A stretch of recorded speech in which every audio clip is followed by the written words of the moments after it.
धन्यवाद दोस्तों। मैं श्याम धर्मेंद्र। भौतिक विज्ञान का कौन सा खास प्रश्न बन सकता है?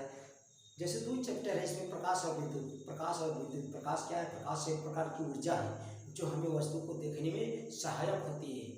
प्रकाश के विषय में आप पढ़ लेना। इसमें से पूछा जाता है कि प्रकाश का परावर्तन तथा परावर्तन के नियम लिखिए। प्रकाश का परावर्तन तथा परावर्तन के नियम। प्रकाश का परावर्तन है भाई, प्रकाश की किरणों का किसी चिकने पृष्ठ से टकराकर उसी माध्यम में वापस लौट जाना ही प्रकाश का परावर्तन कहलाता है। परावर्तन के 2 नियम हैं, आपतित किरण। आप दोनों नियम याद है आपको। समय हम आपका लॉस नहीं करेंगे, केवल हाईलाइट में बता रहे हैं कि आप उन प्रश्नों को अध्ययन कर लीजिए। यानी कि प्रकाश का परावर्तन तथा परावर्तन का नियम आपको बेहतरीन तरीके से पढ़ लीजिए और उस पर 1 नंबरिया क्वेश्चन पूछा जाता है निश्चित रूप से। संयुग्म फोकस के विषय में सूत्र का निगमन यम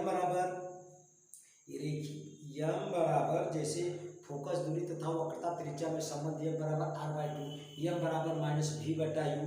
ये दोनों निगमन में से यानी कि रेखीय आवर्धन यम बराबर -v/u का निगमन परीक्षा में पूछा जाता है। रेखीय आवर्धन पर परिभाषा पूछेगा, सवालों पूछेगा।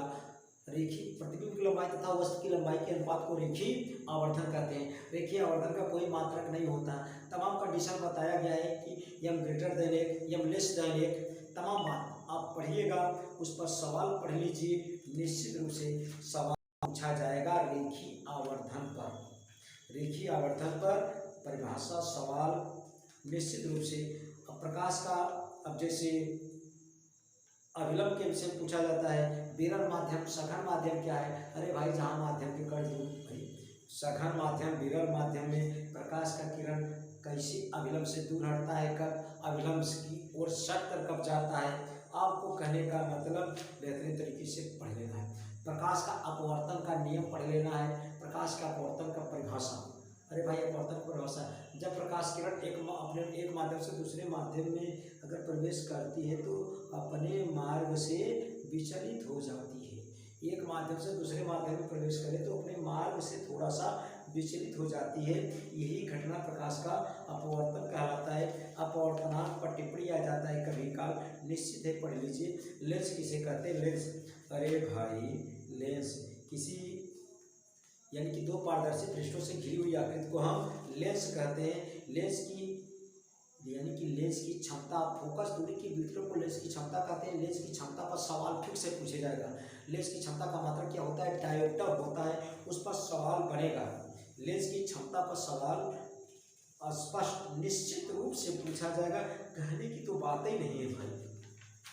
भौतिक विज्ञान में अधिकांश सवालें पूछा जाता है जो संबंध है प्रतिबिंब की दूरी, वस्तु की दूरी और फोकस दूरी, यानी कि एफ है यू भी में संबंध 1/f बराबर 1/v धन 1/u, 1/f बराबर 1/v माइनस 1/u। लेंस के लिए और दर्पण के लिए जो आपके बीच में संबंध बताया गया है, उन दोनों सूत्रों पर सवाल निश्चित रूप से पूछा जाएगा। निश्चित रूप से आप तैयारी कीजिए, विज्ञान में ज़्यादा से ज़्यादा नंबर पाएंगे। इसके बाद देखिए मानव नेत्र का चित्र तैयार कर लीजिए। रेटिना क्या होता है? रेटिना के विषय में रेटिना पर टिप्पणी आती है। मानव नेत्र का संरचना तो आपको तैयार करना है। रेटिना यानी कि रेटिना पर टिप्पणी होता है। पीत बिंदु किसे कहते हैं? जिस बिंदु पर प्रतिबिंब अगर बनता है तो स्पष्ट दिखाई देता है, वही बिंदु पीत बिंदु कहलाता है। जहाँ प्रतिबिंब बने न दिखाई दे, अन्य बिंदु कहलाता है। यानी कि आपको पुतली के विषय में थोड़ा जानकारी कर लेना है। इसमें से निश्चित है 2 में से एक श्योरली है, 100% आशा है। निकट दृष्टि दोष और दूर दृष्टि दोष का कारण निवारण सहित समझाइए। 2 में से एक तो निश्चित रूप से पूछा जाएगा, चाहे निकट दृष्टि दोष पूछे चाहे दूर दृष्टि दोष। अरे भाई, निकट दृष्टि दोष किसे कहते हैं? जब निकट की वस्तु दिखाई दे, दूर की वस्तु स्पष्ट न दिखाई दे, इसी दोष को निकट दृष्टि दोष कहते हैं। निकट दृष्टि दोष को दूर करने के लिए अवतल लेंस का उपयोग किया जाता है। निश्चित रूप से तैयार कर लीजिए। ऐसे दूर दृष्टि दोष हैं, इसका कारण निवारण सब तैयार कर लेना है आपको। निश्चित रूप से बोर्ड के परीक्षा में इसी क्वेश्चन बनेगा भाई, बनेगा। पूरा विश्वास है, पूर्ण रूपेण विश्वास है। विद्युत धारा के विषय में आप पढ़ लीजिए। Q बराबर यानी जो फार्मूला होता है I बराबर Q/T होता है, इस पर सवाल बनता है। विद्युत विभवांतर के विषय में जान लीजिए।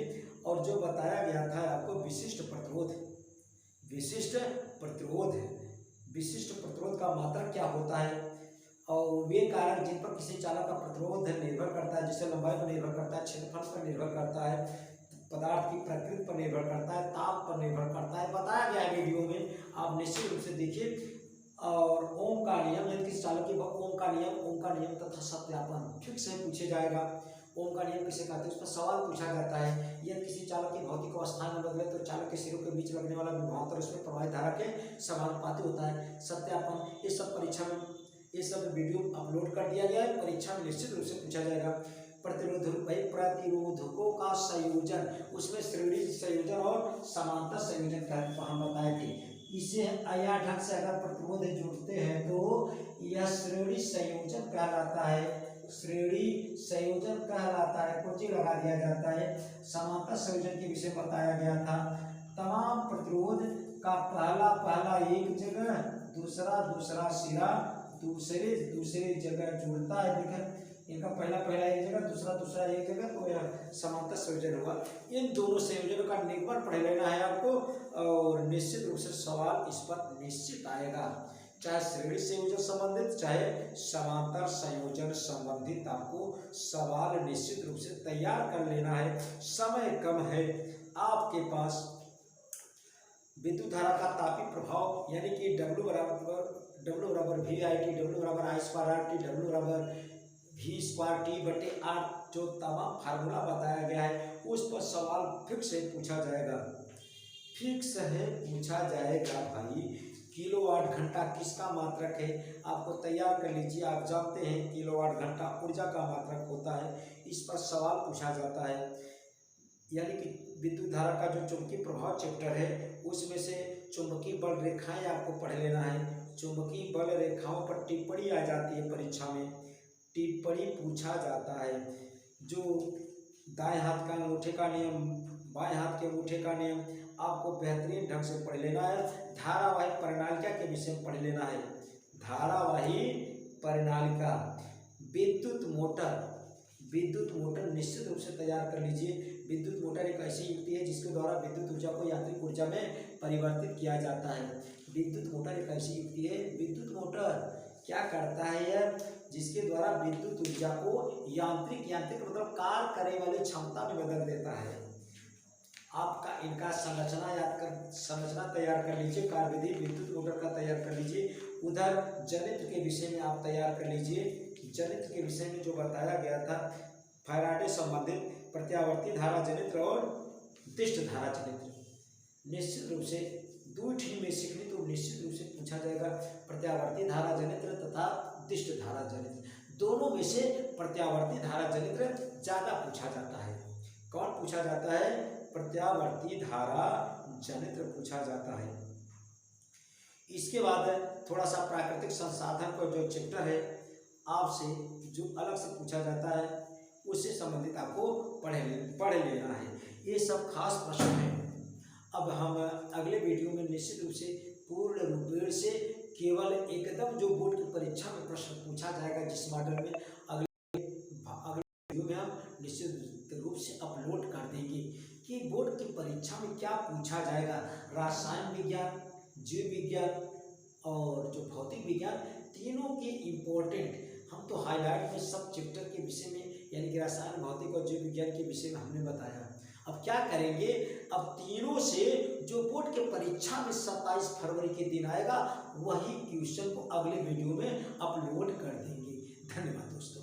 अगर नए हो तो चैनल को जरूर सब्सक्राइब कीजिए, लाइक कीजिए। इस तरह से वीडियो हमेशा आपको मिलता रहेगा।